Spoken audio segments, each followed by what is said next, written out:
ബ്ലെസ്സിങ്ങിലേക്ക് സ്വാഗതം. ഇന്ന് നമുക്ക് ദൈവത്തിൻ്റെ ഒരു ശബ്ദം കേൾക്കാം. We can hear God's voice today.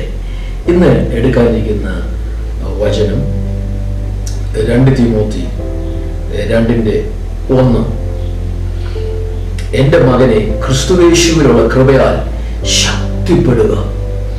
ഒറ്റൊരു പദമാണ് ഇവിടെ തിമോത്തിയുടെ ലേഖനത്തിനകത്ത് പറയുന്നത്. എൻ്റെ മകനെ എന്ന് വിളിക്കുമ്പോൾ സ്ത്രീകളെയും അതിനകത്ത് ഉൾപ്പെടും. എൻ്റെ മകനെ, എൻ്റെ മകളെ എന്ന് വിളിക്കുക.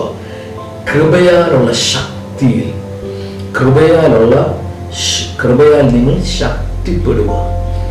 കൃപയാൽ ശക്തിപ്പെടുക. ഹല്ലേലൂയ. അമ്മ മറിയത്തെ വിളിച്ചത് ദൈവത്തിൻ്റെ കൃപയാലാണ്. ദൂതൻ ഇറങ്ങി വന്ന് കൃപ ലഭിച്ചവളെ എന്ന് തിരുവചനം പറയുന്നു. ദൈവത്തിൻ്റെ കൃപയുടെ ശക്തി മറിയയുടെ മേൽ പകർന്നിരുന്നു. യേശുവിനെ പറ്റി പറയുവാണെങ്കിൽ യേശു പൂർണ്ണ സത്യത്തിലും പൂർണ്ണ കൃപയിലും ഇറങ്ങി വന്നു. ഈ കൃപയിലുള്ള ശക്തി വ്യത്യസ്തമാണ്. അതുകൊണ്ടാണ് തിരുവചനം വ്യക്തമായി പറയുന്നത്, എൻ്റെ മകനെ, ക്രിസ്തുയേശുവിലുള്ള കൃപയാൽ ശക്തിപ്പെടുക. കർത്താവിൻ്റെ കൃപയാൽ നമ്മൾ രക്ഷിക്കപ്പെട്ടു. ആ രക്ഷിക്കപ്പെടുന്നത് തന്നെ ദൈവത്തിൻ്റെ ഒരു ദാനമാണ്. അത് കൃപയാലുള്ള ശക്തിയാൽ അത്രേ രക്ഷിക്കപ്പെടുന്നത്. ഹല്ലേലൂയ.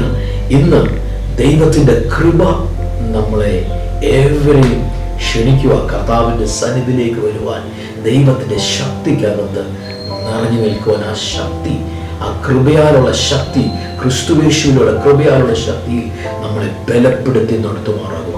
ഈ അന്ത്യകാല സമയത്ത് നമുക്ക് ഓടേണ്ടതിന് ഏറ്റവും അത്യാവശ്യമുള്ളതാണ് ക്രിസ്തുയേശുവിലുള്ള കൃപയാലുള്ള ശക്തി. ഇന്ന് നമുക്ക് എന്നെ കേട്ടുകൊണ്ടിരിക്കുന്ന കുടുംബങ്ങളെ, എന്നെ കേട്ടുകൊണ്ടിരിക്കുന്ന ഓരോ വ്യക്തി ജീവിതങ്ങൾ കർത്താവായ യേശു ക്രിസ്തുവിലുള്ള കൃപയാലുള്ള ശക്തിയിൽ ബലപ്പെട്ടാട്ട്.